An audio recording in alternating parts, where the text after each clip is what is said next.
The newsday continues here on One News Now. I'm Riza Diaz. Fishing is still prohibited in Oriental Mindoro following the oil spill that contaminated waters in the area.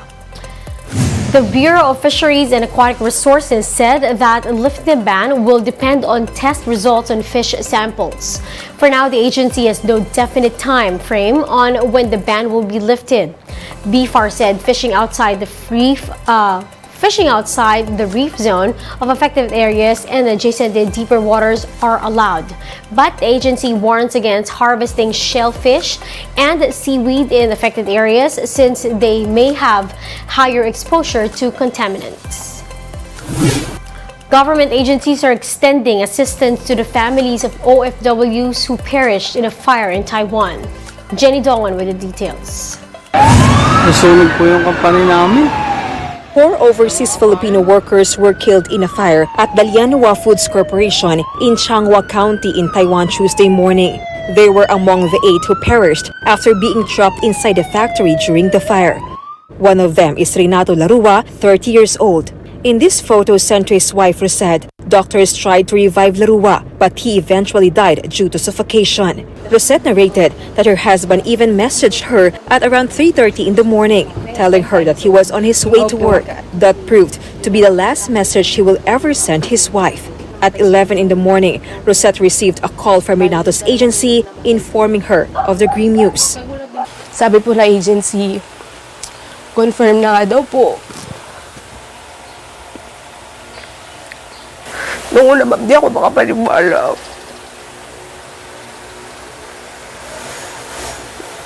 Kasi kausap ko pa siya nung gabi.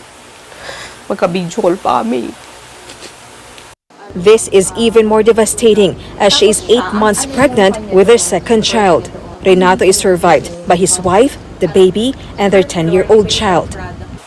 Maya't maya siya tanong sa akin na, wala na ba talaga? Baka pwede pa. Baka kapag inuwi dito, ma-revive pa.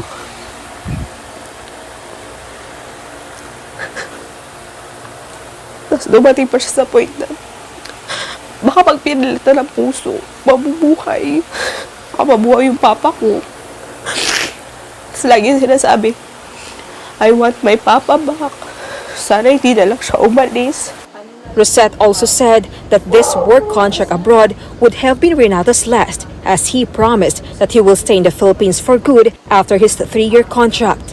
Inawat pa po siya ng panganay namin na, huwag ka na lang umalis pa, dito ka na lang. Sabi niya po, hindi, isa pa, isang ano na lang, alis na lang. Siyempre nga po, mas maganda kasi opportunity sa ibang bansa. Sabi ko, sige, isa na lang. Tapos, ganun po yung nangyari. Huli na po pala. Aside from Larua, the other casualties were Nancy Revilla, Aroma Miranda, and Maricris Fernando. Manila Economic and Cultural Office Chairman Sylvester Bello III said that the 3 of the victims died due to suffocation, while the other 1 died while being treated in the hospital. 4 other Pinoys also sustained minor physical injuries, but are now in stable condition. Bello added that the government is in close coordination with their Taiwanese counterparts. He said the remains of the victims will be repatriated as soon as the paperwork is done. From MECO po, meron financial assistance but more on OWA. Meron silang death benefit na 200,000 manggagaling sa OWA at meron din silang 20,000 na burial benefits.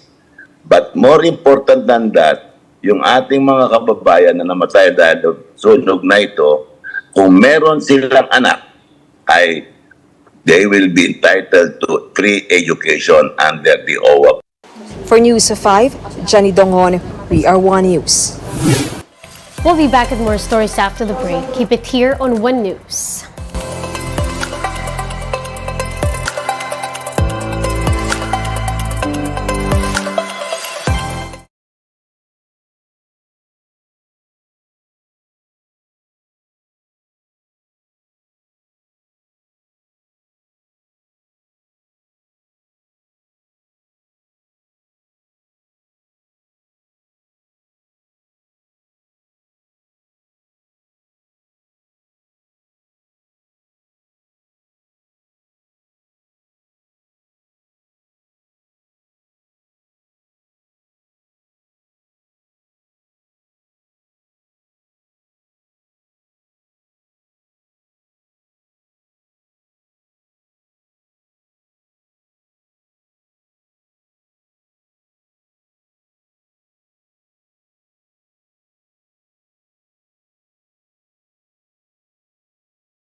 You're still watching One News Now. I'm Riza Diaz.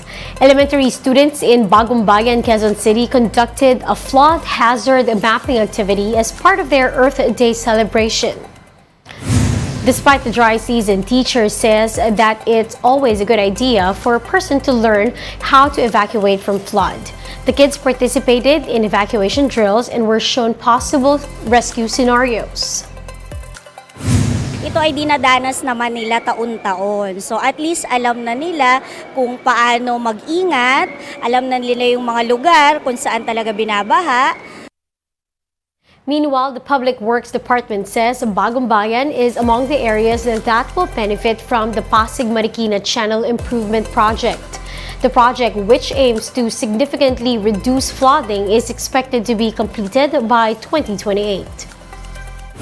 Yung yearly na baha, mami-minimize po natin into maybe once every 5 years. Kasi ang design po natin is 30-year term period lang. Ang kailangan natin ma-clear doon is yung 90 meters na width ng ilog for the carriageway, plus yung flood control na capacity naman yung sa flood wall na tinatawag natin. Now, here are other stories we're keeping our eyes on. A magnitude of 5.5 earthquake rocked Looc, Occidental Mindoro earlier today. The quake was felt in as far as several areas in Metro Manila. Meanwhile, almost 500 Filipinos have been evacuated from Sudan as hostilities in the country remain temporarily suspended. The Foreign Affairs Department assured that they will help all Filipinos affected, regardless if they are documented or not. And in sports, the 2023 FIBA World Cup draw will take place at 7:30 tonight at the Mall of Asia Arena. The draw will determine which teams will face each other in the group phase of the Cup. Pop star Sarah Geronimo, Billy Crawford, and film rapper Saweetie will perform at the event. And those are the top stories of the hour. Join us later at 12 noon as we continue to monitor the day's biggest stories. I'm Riza Diaz. We are One News.